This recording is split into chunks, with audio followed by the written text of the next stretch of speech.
Alors bonjour, dans cette vidéo, nous allons parler de la méthode médiane-médiane pour trouver une droite de régression avec nul autre que le maestro lui-même, le meilleur joueur de tennis de tous les temps, Roger Federer. Donc nos étapes pour trouver la droite de régression avec la méthode médiane-médiane commencent comme suit. On doit tout d'abord classer les couples en ordre croissant de x, donc classer nos données selon leur valeur de x.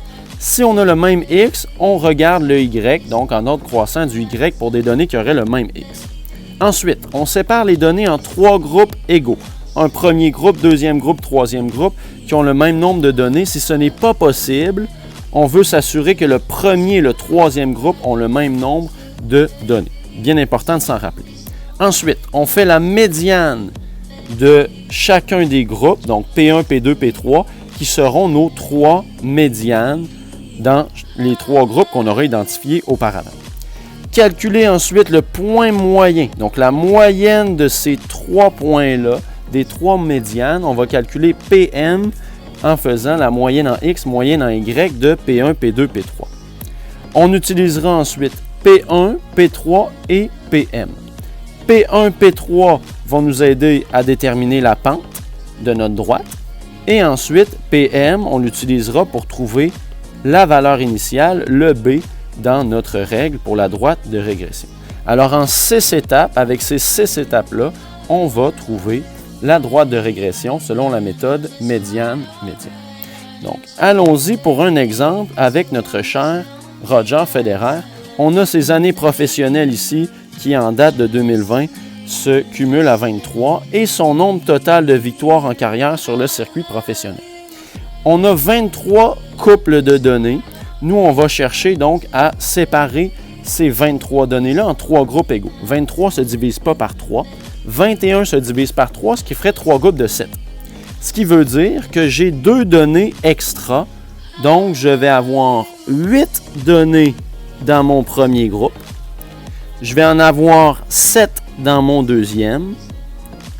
Et je vais en avoir 8 dans mon dernier groupe. Donc, mon premier groupe sera celui du haut, deuxième, et mon troisième groupe. Je veux trouver la médiane maintenant de chacun de ces groupes-là pour avoir P1, P2 et P3. Comme j'ai 8 données, la médiane se retrouvera juste ici, entre la quatrième et la cinquième. C'est là que je vais retrouver mon P1, ce qui va faire 4 données avant, 4 données après dans le premier groupe. Donc, P1 entre 4 et 5. Donc, 4 plus 5 divisé par 2 va me donner le X de mon P1. Et 100 plus 158 divisé par 2 va me donner le Y de P1. Ce qui va faire que mon P1 va être de 4,5 en X et de 129 en Y. Regardons dans le deuxième groupe. Maintenant, nous avons 7 données. Lorsqu'on a un nombre impair, c'est plus facile. La quatrième donnée va séparer en 2 groupes de 6. Donc, je vais avoir les données 9, 10, 11, les données 13, 14, 15 de chaque côté. Donc, le P2, on l'a directement.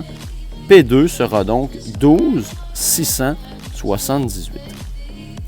P3, ça va être le même principe que P1, étant donné qu'on a le même nombre de données. Donc, ici, dans le milieu, j'ai 4 données avant, 4 données après. P3 va donc être entre 19 et 20. Donc 19 plus 20 divisé par 2 pour la valeur de X. Et entre 1080 et 1134 pour la valeur du Y. Ce qui va me faire P2 qui va être égal, je vais mettre mes parenthèses plutôt. Donc 19,5 en X. Et en Y, nous allons avoir 1107. Donc j'ai maintenant mes 3 points P1, P2, P3. Avec ces 3 points-là, nous devons trouver maintenant PM, qui est le point moyen. Donc, PM, ce sera la moyenne en X, la moyenne en Y.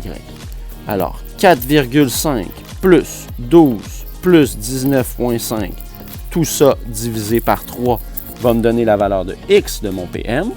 Et pour la valeur du Y, le même principe, 129, 678 et 1107 que je divise par 3. Donc, je fais la somme et je trouve mes valeurs pour mon PM qui seront plutôt. Donc, mon point moyen va avoir 12 comme X et 638 comme Y. Je vais identifier comme il faut ce que je vais réutiliser par la suite. P1 et P3, je viens de me rendre compte que j'ai écrit P2, mais c'est pas P2, c'est P3 ici. Donc, on va effacer ça. On a P3 juste ici. Donc, je mets en fluo mon P3 et mon PM que je vais utiliser pour trouver le B. Donc, on se souvient, P1, P3 vont me donner la pente et PM va me donner le B. Je vais utiliser PM pour substituer et trouver la valeur du B. Alors, utilisons P1 et P3 pour trouver notre pente. Donc, on a 129 et 1107. Donc, 1107 Y2 moins 129 mon Y1. Et les valeurs de X, 19,5 moins 4,5 qui vont me donner la pente avec tout ça. Si je fais mon addition, j'obtiens ma soustraction plutôt 978 sur 15 qui nous donne environ 65,2 comme taux de variation. Notre règle est donc Y égale 65,2X plus B. Nous avons dit tout à l'heure, PM va nous servir à trouver B. Donc, je remplace avec PM, j'obtiens que 638 est égal à 65,2 multiplié par 12 la valeur du X plus B. Je multiplie 65,2 par 12, j'obtiens 782,4, 638 toujours à gauche, plus B. Ce qui nous donne comme valeur de B, moins 144,4 comme valeur initiale. J'ai donc ma règle. La droite de régression a comme équation 65,2x moins 144,4. On a donc trouvé la droite de régression qui est ici, encadrée de jaune, avec la méthode médiane-médiane. Donc ça, c'est notre première étape dans notre problème, si on se rappelle, où on devait trouver la droite. En quelle année Roger Federer obtiendra 1550 victoires? Donc, je veux trouver le nombre de victoires quand il sera de 1550. Ici, Y, c'est notre nombre de victoires et X, le nombre d'années. On obtient le nombre de victoires en fonction du nombre d'années sur le circuit de Roger Federer. Donc, je remplace 1550 à la valeur de Y, 65,2x moins 144,4. On envoie le 144,4 de l'autre côté. Donc, si j'additionne, ça va me faire 1694,4 égale 65,2x. Et je divise par 65,2 de chaque côté. Et j'obtiens environ x qui est d'environ 26 années. Donc, après 26 ans sur le circuit, Roger Federer devrait, normalement, si la tendance se maintient, obtenir sa 1550e victoire. Avec amour, pour le plus grand joueur de tous les temps de tennis, Roger Federer, merci de nous avoir aidés à trouver la droite de régression avec la méthode médiane-médiane. Portez-vous bien, à la prochaine!